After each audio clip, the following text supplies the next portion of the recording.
Hello প্রিয় দর্শক, আসসালামু আলাইকুম। কেমন আছেন সবাই? আলহামদুলিল্লাহ আমি ভালো আছি। আজ আপনাদের সাথে শেয়ার করব পুঁই শাক ভাজি। দুর্দান্ত এই টেস্টি পুঁই শাক ভাজিটি আমরা এখন করে নেব। তো চলুন মূল ভিডিওতে চলে যাই। সিম্পলভাবেই দেখানোর চেষ্টা করব, খুবই ছোট্ট একটি ভিডিও শেয়ার করব আজ আপনাদের সাথে। প্রথমে এখানে আমি গরম তেলের মধ্যে 5-6 পিস রসুন কুচি ভেজে নিয়েছি। এখন আমি হালকা রসুনগুলো ভেজে নেওয়ার পর পেঁয়াজ, শুকনো লাল মরিচ আবারও একসাথে ভেজে নেব। কিছুক্ষণ ভেজে নেওয়া হয়ে গেলে এখন আমরা পুঁই শাকের ডাঁটাগুলো সাথে আলু একসাথে ভেজে নেব। এই পর্যায়ে সাথে লবণ দিয়ে যদি কিছুক্ষণ ভেজে নেন তাহলে টেস্টি খুবই ভালো আসবে। ডাঁটাগুলো খাওয়ার সময় লবণটা ভিতরে থাকবে, খেতে টেস্টি খুবই ভালো আসবে। নয়তো ডাঁটাগুলো একটু পানসেটে লাগতে পারে খাওয়ার সময়। এখন আমি তেলের মধ্যে ডাঁটাগুলো সিদ্ধ হওয়া পর্যন্ত হালকা হালকা করে ভেজে নিব, যতক্ষণ প্রয়োজন ততক্ষণ। এখন আমি ধুয়ে কেটে রাখা শাকগুলো এখানে অ্যাড করে দিব।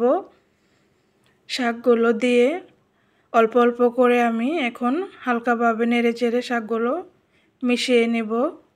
কিছু কথা না বললেই নয়, যারা আমার পাশে সাপোর্ট করে আমাকে এগিয়ে যাওয়ার জন্য সাপোর্ট করে পাশে আছেন, সকলকে অসংখ্য ধন্যবাদ। আমি আজ খুবই ছোট্টভাবে ভিডিওটি শেয়ার করব। এই তো এখানে ভাজা হয়ে গেছে। এখন আমি হালকাভাবে সব দিকে নেড়ে চেড়ে শাকটা সুন্দরভাবে ভেজে নিয়েছি। সম্পূর্ণ শাক থেকে পানি শুকিয়ে গিয়েছে। এখন আমি শাকটা নামিয়ে নিয়েছি, পরিবেশন করে দেখাবো আপনাদেরকে। এই তো এখানে শাকটা রেডি। এখন আমি আপনাদেরকে সুন্দর মতো পরিবেশন করে দেখাচ্ছি। সবাই আমার ভিডিও ভালো লাগলে নতুন নতুন মজার মজার রেসিপি পেতে আমাকে সাপোর্ট করে পাশে থাকবেন। আজকের এই শাক ভাজিটি গরম গরম ধোয়া ওঠা শাকটি গরম ভাতের সাথে নিমিশেই শেষ হয়ে যাবে। কেউ চাইলে গরম গরম রুটি দিয়েও সকালে খেতে পারেন। পুঁই শাক ভাজিটা আলু দিয়ে করলে আমার কাছে দুর্দান্ত টেস্ট লাগে। খুবই সিম্পলভাবে দেখানোর চেষ্টা করেছি। সবার কাছে ভালো লাগলে অবশ্যই রেসিপিটি ফলো করে বাসায় রান্না করে খাবেন।